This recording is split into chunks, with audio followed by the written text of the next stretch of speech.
Yeah, he surprised many.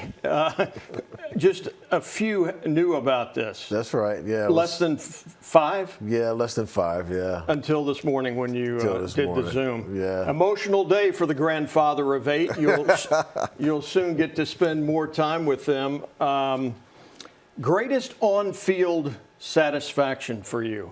On field, which means football, winning the championship, when Urban won the championship. Sure. And, beat Oregon, but the game before that. Bumps in the road along the way. You lamented 2011. Yep. Biggest regret for you? Oh, regret? God, that's hard. I don't know if I really have a big regret. Then you're doing well. Yeah, I don't really have a big regret. I had a bump in the road, but I had great success. I was blessed. You said for somebody to say it's been perfect along the way is crazy. Yeah. When you do a job that you do and make that many command decisions over 19 years.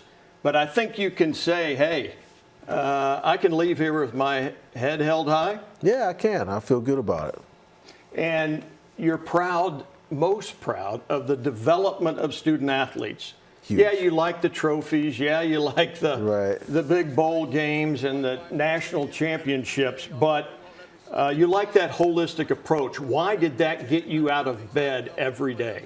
I'm a product of intercollegiate athletics. Were it not for football, I would have never got out of Cleveland. And so I remember the people that helped me overcome the challenges that I had to deal with as a student athlete. So for me, it's always been about making sure the student athletes developed holistically, personally, instilling values in them and helping them understand what their career might be once they leave our little cocoon called athletics in The Ohio State University. So challenging them to think about what's my toolbox going to be when I'm done.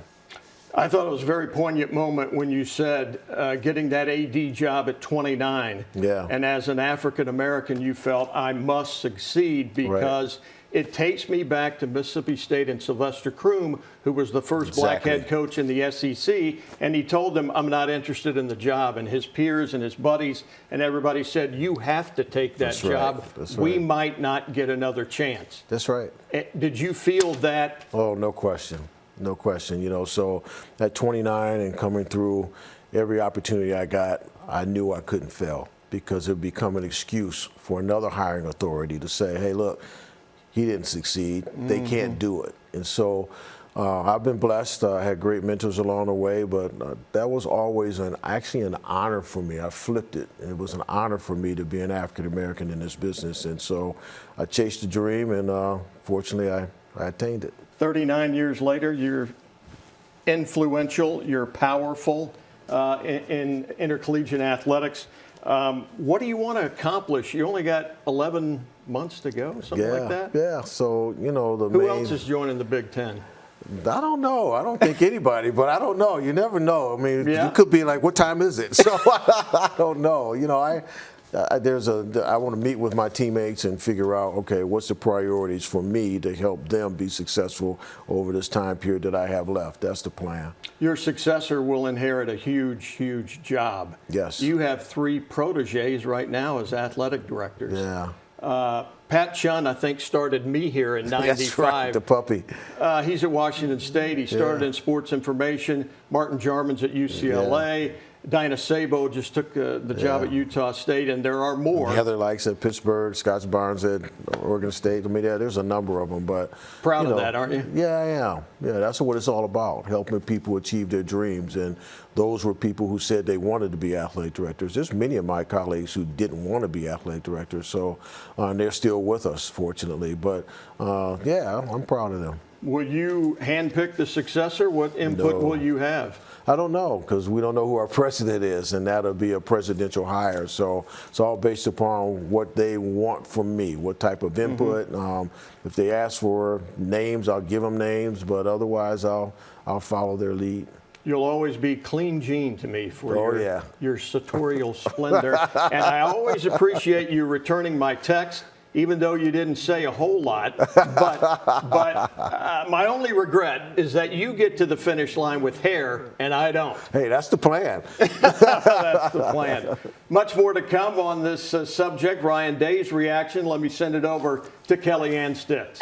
Thanks so much, Clay. And speaking of the man of the hour, Gene Smith leaves a lasting legacy as the athletic director at Ohio State and has until next summer to add to it. But during his tenure, Smith and his wife, Sheila, have touched the lives of many, including Ohio State head football coach Ryan Day. I couldn't be, any happier for Gene and Sheila.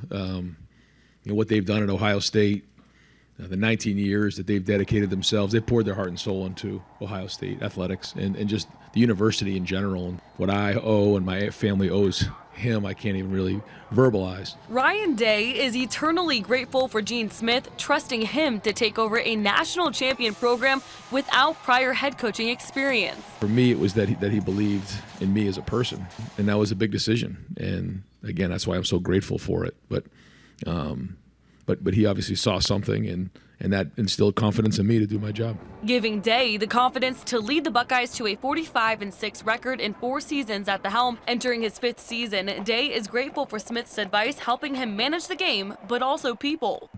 How to handle being the head coach at Ohio State, because it's unique in and of itself. What to stay focused on, what not to listen to, what to, really focus your efforts on. And so because of all of that, it's allowed me great clarity. It's also allowed me great confidence to do my job. Day says their relationship works because of their open and constant communication and like-minded thinking. We stuck together on times, and there was most of the time we agreed on things, but there was a couple times we disagreed on something, but had great conversation and worked through it and challenged each other, but just had a great relationship, not only working relationship, but also just as friends.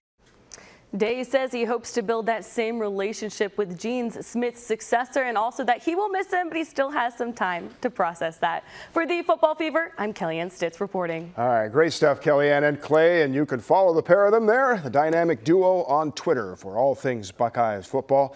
Find them by searching @Clay WSYX6 and @Kellyanne Stitz.